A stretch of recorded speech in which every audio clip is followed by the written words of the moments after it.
Welcome to my channel, States of History. Today's story is one that will grip your heart, test your emotions, and make you question what true strength really looks like.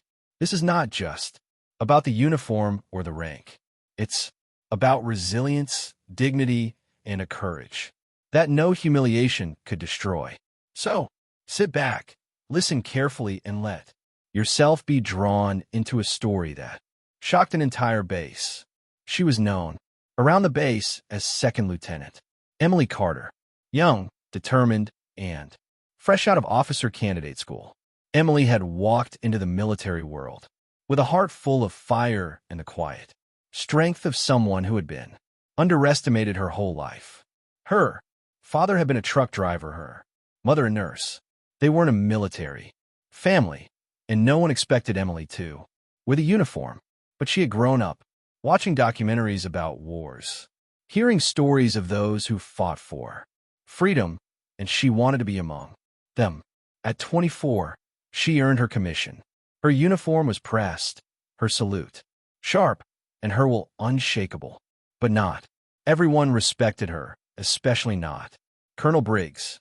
Colonel Briggs was a man of old habits and an even older mindset.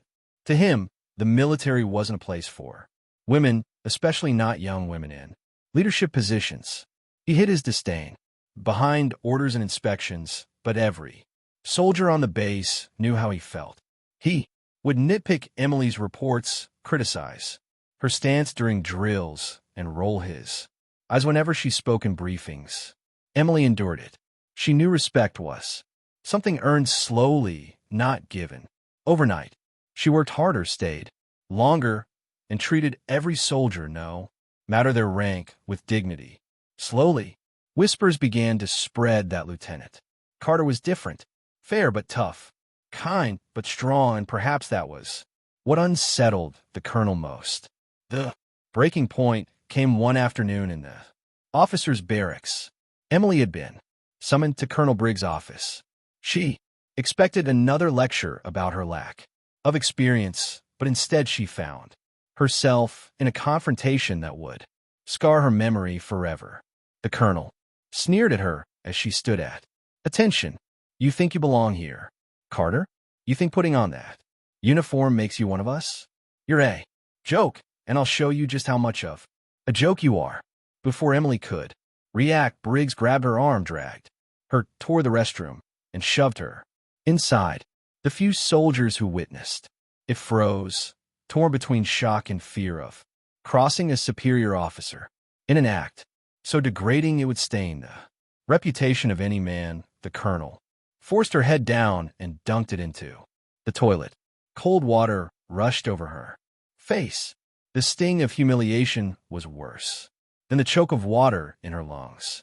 She pulled herself up, gasping, her heart hammering with rage, with shame, with disbelief that someone entrusted with command could stoop so low.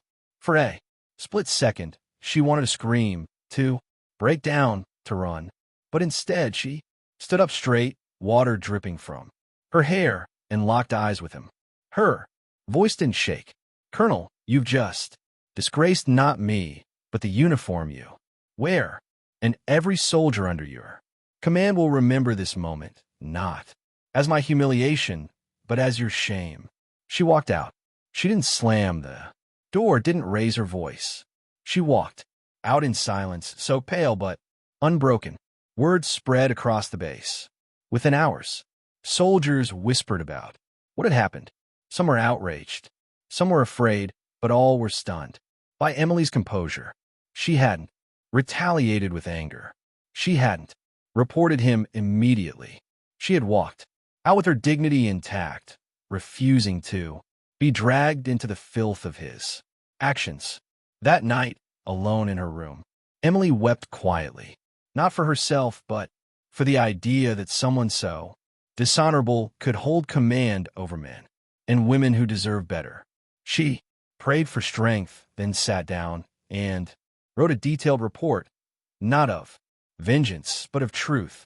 She included every detail, signed it with steady hands, and sent it up the chain of command. The investigation was swift. Too many had witnessed the act. Briggs tried to deny it, then to justify it, claiming it was a lesson in toughness. But his lies fell apart against the weight of witnesses and Emily's unwavering testimony. When the day of the hearing came, Emily stood in her uniform before the panel of officers.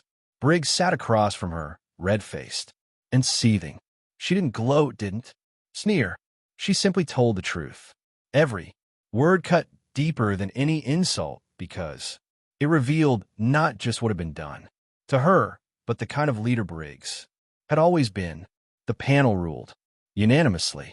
Colonel Briggs was relieved of command, stripped of his rank, and dishonorably discharged. The news rippled through the base like a shockwave. Soldiers who had once feared him stood a little taller, and Emily, though still young and still learning, had earned something no training could ever teach: respect. Weeks later, as she walked across the parade ground, a group of soldiers stopped what they were doing. One by one, they raised their hands in salute, not out of obligation, but out of honor. Emily returned the salute, her eyes stinging with tears. She refused to let fall. She had not fought with fists nor with rage.